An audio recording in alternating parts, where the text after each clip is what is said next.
Hey everybody, what's going on? It is James here with Crypto Common Sense, and I have your Bitcoin/cryptocurrency update for January the 26th.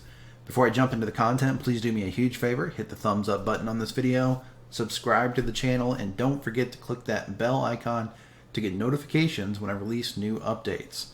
So obviously I sat down this morning and Bitcoin has pumped quite a bit, a couple of percent, maybe 2-3% overnight. And the first question on people's minds is going to be, is this a surprise? Does this change your outlook on Bitcoin, so on and so forth? And the answer is no, nothing has changed. In yesterday's video, I talked about this triangle that we had on the hourly chart. And I said if it breaks north, it's going to lead to a pump. Very likely if it breaks south, then we'll probably see a dump.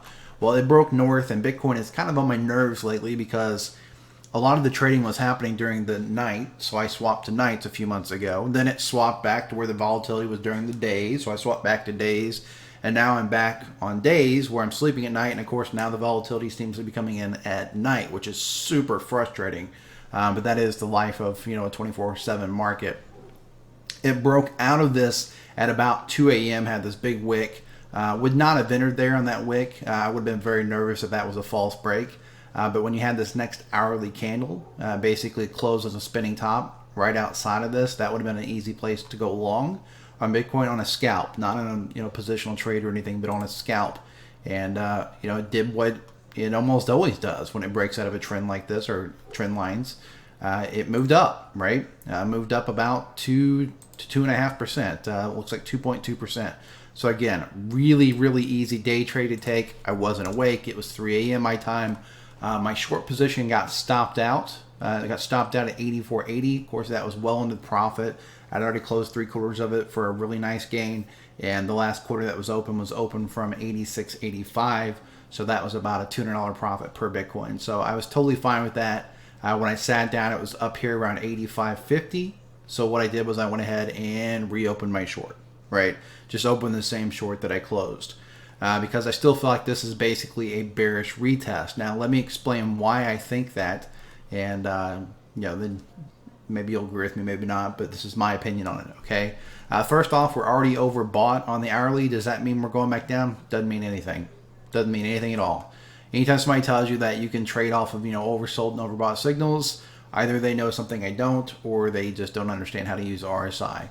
I care about RSI because I care about divergences and I care about trend lines. I do not care about overbought and oversold, okay? Unless we're talking about extreme overbought and extreme oversold. Like if we get down to 20 on the hourly, that's going to be extremely oversold. If we get up to 80 on the hourly, that's extremely overbought, so on and so forth. But the 70 and 30 levels, they don't mean that much, okay?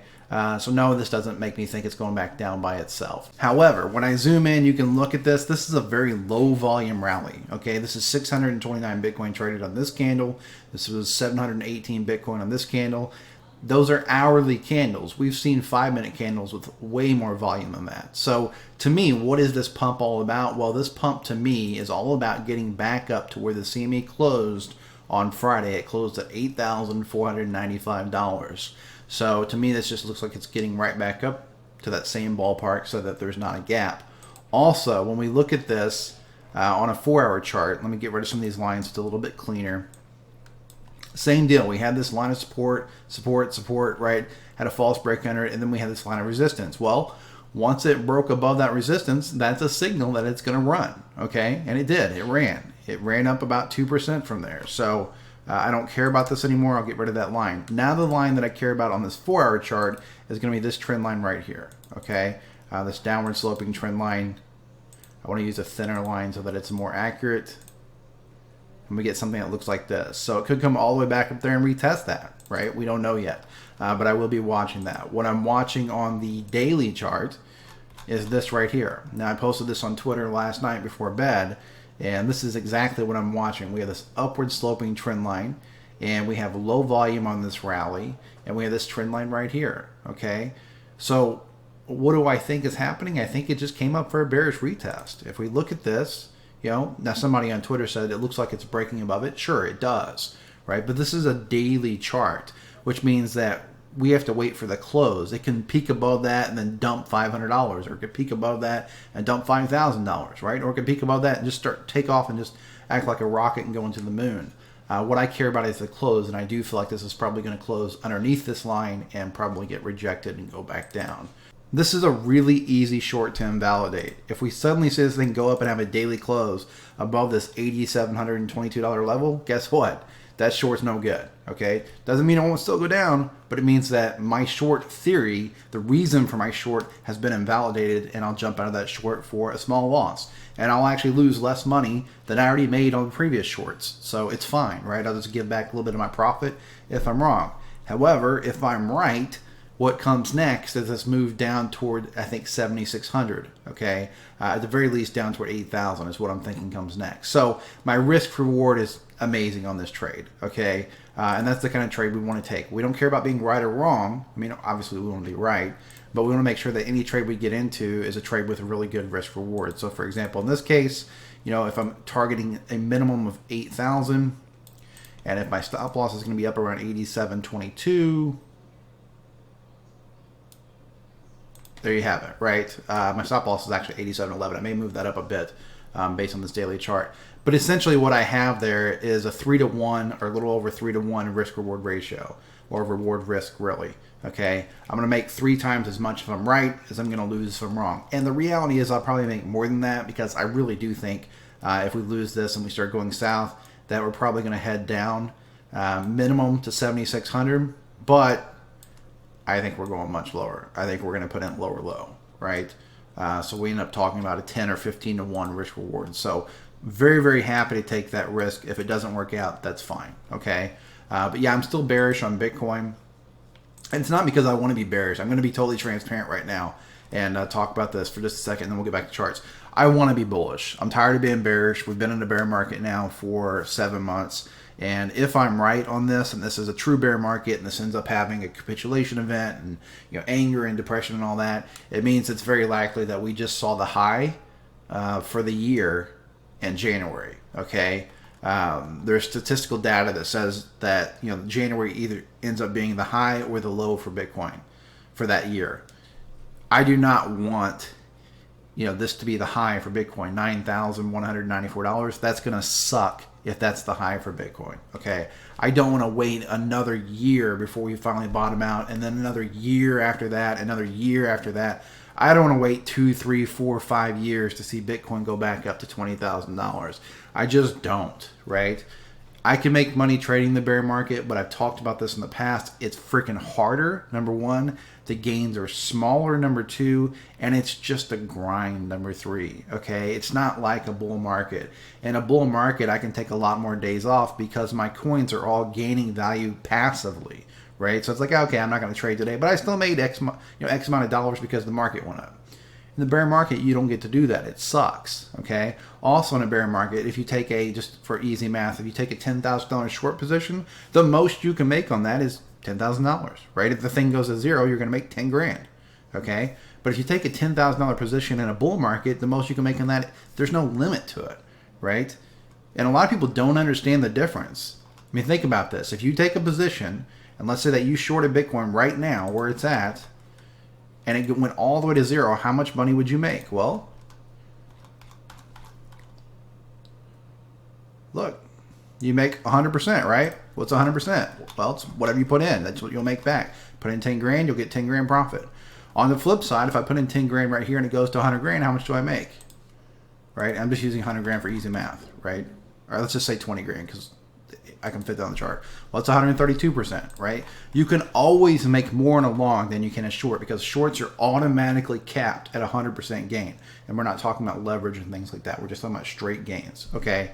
So yeah, I'm ready for the bull market. I'm getting a little beat down, a little wore out, with every day having to evaluate, okay, every little thing, and is it going up or is the bottom end?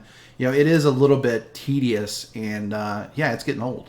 Right? I'd much rather have the market say, you know what, the bottom is in and we're going up from here. And then it just becomes a lot more fun. So the bear in me is getting wore out. Maybe that's the whole point, right? Maybe that's the whole point of this move, is to get the bears to finally capitulate and go long before they dump this thing. Kind of feels that way, okay? When we look at the 3-day chart, this candle obviously does not close today. It closes tomorrow. So there's still a lot of time left. There's probably about 29 or so hours left in this candle. And what we're watching, or what I'm watching, is still this line down here, right? We're above this box. It does look a little bit like a bullish retest, like it came down and bounced off of it. Didn't quite get to the box, but it did get back down to this level right here, right? Perfect touch of that level. And it looks like a bullish retest that's trying to bounce off of it. But at the same time, it's still under this downward sloping trend line. So I want to see it break above that before I get too bullish. But I'm ready. I'm ready to get bullish, right? I don't think it's bullish yet. Don't get me wrong. I'm still 100% a bear, but I'm just tired of being a bear, right? I'm tired of the fake moves. It's just one fake out after another, just one squeeze after another. So it is wearing thin on me for sure.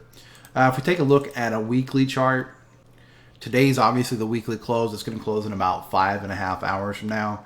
All right, so let's get rid of those lines. Let's look at the 21-week moving average. Well, we're back above it, so that is bullish in nature, especially because a lot of my bearishness has stemmed from the fact that this looked so much like 2018, and that does not look anything like 2018. We did not close above it. We did not come back above it. We closed well underneath it. The 21-week moving average back here was 76.32, and it actually closed at 7,030, so almost 10% underneath that 21-week. And I don't think we're going to get that type of close, right? We would have to suddenly dump today to 83, 85. We'd have to dump down to around $7,600 in the next 5.5 hours to get the same type of setup. So this could be trying to invalidate that fractal, right? Which again would be bullish, right? Cautiously hopeful while remaining bearish. The RSI itself still inside the bear market box. Okay, so we have not broke out of that, and I don't suspect we will. I really do lean bearish. I don't want to give the wrong impression, make people think I'm suddenly turning bullish. I'm not. I just want to be bullish, right? It's like I wake up today and I see myself, oh, you got stopped out of your short, now I've got to go reopen another short, and it's just, it's just constant work in a bear market. It's just not near as much fun. I mean, that's just being very transparent. So that's kind of what I'm seeing on Bitcoin. The most important thing for me personally is I want to see what happens with this, wherever the freaking chart went. I want to see what happens with this line here. I want to see a daily close above that to get, semi-bullish, and I want to see a daily close underneath it to remain in my short and try to ride it down to 8,000 or lower, okay? Don't forget that we do obviously still have our 200-week moving average hovering up here. That's up around $8,900. So this could, still run up there, retest it, be bearish, and move down, and just be one really nasty shakeout for bears. If it does that, it'll stop me out, and then I'll just reevaluate when it gets to that level. Okay. On the altcoin side of things, alts have had a pretty good pump today. They've really pumped up with Bitcoin. But again, if this is all a big false rally, a big squeeze, then this is not really anything to be excited about. It's just a chance to get out of alt positions if you're in alt positions. If it's a squeeze, right? I didn't. Like I said yesterday, I took more profits on my alts. I didn't buy any of those alts back on the dump yesterday. I'm not interested in buying any of them back at these levels. I will only be interested in buying them back once I feel like we've confirmed that the bear market is over.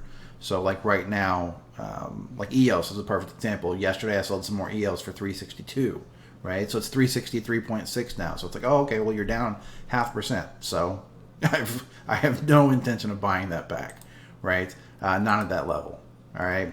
It's still above its 200-day moving average and all that, but you got to remember that on big moves, retracements are due, and this thing has not retraced past the 38.2. So, yeah, I'm not interested in buying the alts back. I'm not going to go through all the alts individually because they're all going to look pretty much the same. The one thing that I will remind you guys, keep an eye out for these divergences because they're really nasty. Let me get rid of some of these lines, and we'll blow this up a bit. So even though this is broke up and even though that looks all nice and everything, the one thing you have to remember is you have this really bad hidden bearish divergence. I'm going to make this line yellow and thick so it's easier to see.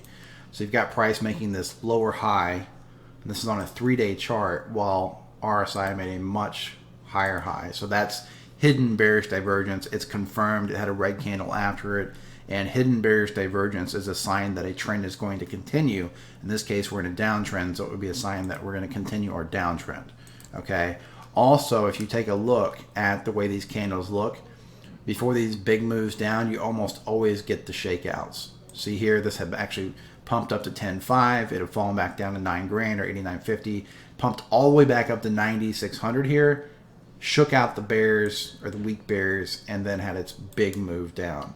So in this one, we had her pumped up to almost 9,200.